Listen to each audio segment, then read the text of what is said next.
Hi guys, as you all know that we are all struggling with the COVID-19 situation in our country as well as throughout the world. So we have taken a route of online classes for our kids. As a teacher or as a parent, we should be well aware of how to run a successful online class and how to choose a successful online class for our kids so that the learning outcome is same. So let's get started. Usually when we are conducting online classes, that time we have to go more by teacher-centric approach. By teacher-centric approach, what I mean is, as you can see here, I have made one comparison chart.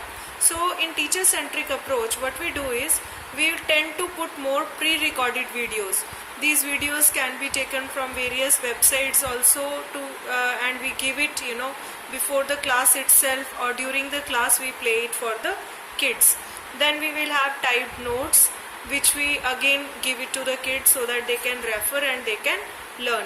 Same way the homework or assignments, everything is already made. But this type of approach, I would say I can categorize it to be more like a teacher-centric approach, when we have to shift towards a learner-centric approach, where we should have had a good live interactive class. So going further, let us first see little more about teacher-centric approach and learner-centric approach.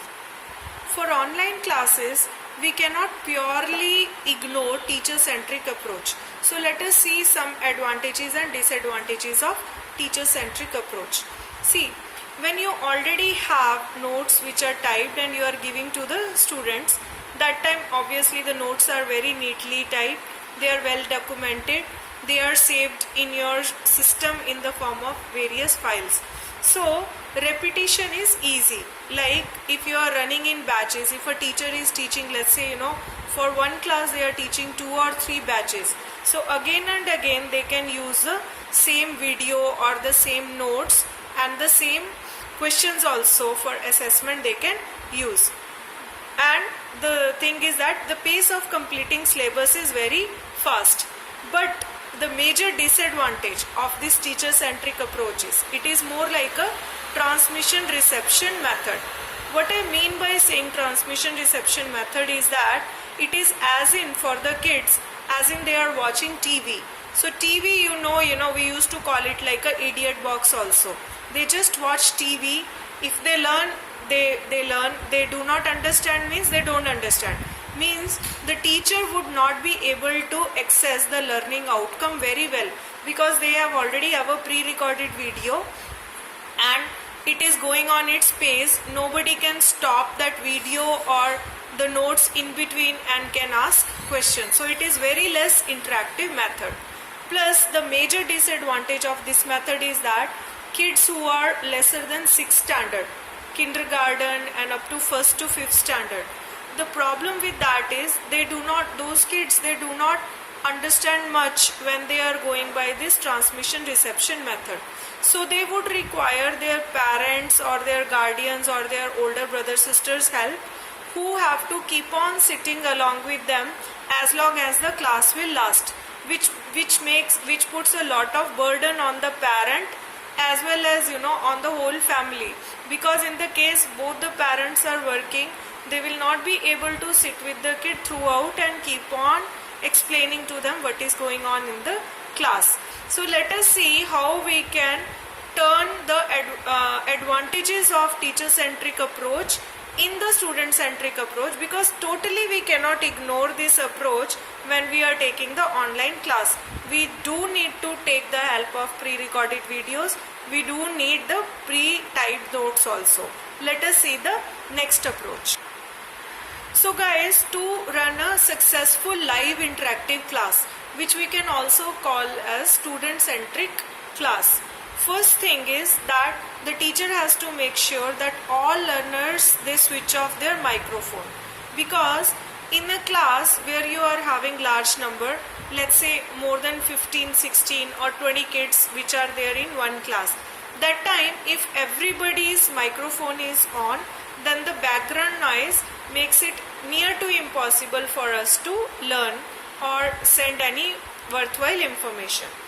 Number two point which the teacher should keep in mind is that they should not focus on asking question only from one particular student. See, we all know that in the live class we will have one or two students which will respond nicely, so we tend to talk to them more. But that time the difference between online and offline class is that when we are inside a offline class, even though we are paying attention to only one kid, but the others can see the body language of that kid. Then after the class they get the empty amount of time to play with them, to interact with them. That way they don't get bored, the other kids don't get bored. But in online scenario, if you keep on talking to one kid more, then the other kids will go through a phase of boredom. So the class will be becoming more stressful for them. Third and very important thing to remember for a teacher is that please avoid questions which have obvious answers. For example, if I on my computer and I start to say, "Hi, how are you all doing?" then obviously they will all start to tell me the answer that we are doing good, which I already know that they are doing well. Instead of asking how you are doing, the question should be, "Hi all, hope that you are all doing well today." So we can avoid the unnecessary chat. That will save our time and that will put less stress on teacher as well as the learner. Third thing is, we must use the board. See, board is kind of a backbone of teaching. We cannot totally avoid writing on board, whether you are using a blackboard with a chalk piece or you are using a whiteboard with a marker pen on that, but you must need a board.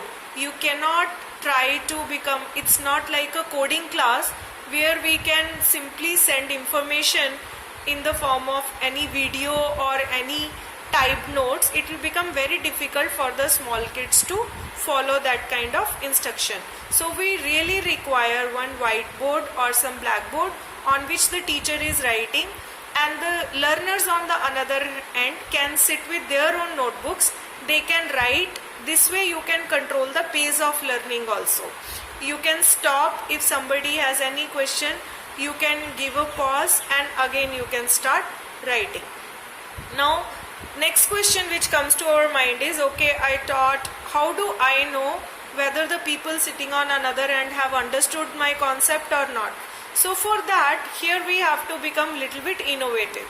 After I finish teaching one particular topic, mostly we should ask that kind of a question which will be connecting all the topics of my full class, and it should be objective type question, so that either you yourself give the choices and ask them to choose A, B, C, D, or it might be you give them list of few options from where they choose the appropriate one, so that you can have an idea about whether the kids understood what you have taught or they have not understood what you have taught. And on and all, I can say that in this lockdown we have to, as teachers, become more experiment. We have to do a lot of experimentation with our teaching. We cannot glue to the conventional style of teachings. In the next slide, I will give you one example of the interactive session which I had with some of my students. Which is a loosely held electron which is lying in the outermost orbit of sodium. So whatever energy I require to extract this one, okay, Nishi. So whatever energy I require to take out this electron will be called ionization energy. Okay, and then I will get sodium positive because I have taken one electron out. Okay. This is ionization energy. Opposite of ionization energy is called electron affinity. One question.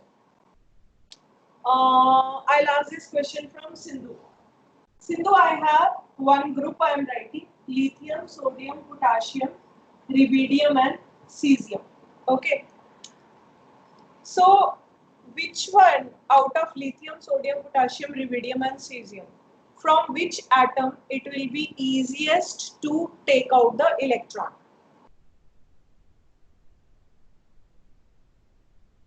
Which?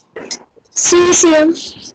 Correct, cesium, because cesium will have lowest ionization energy. Okay.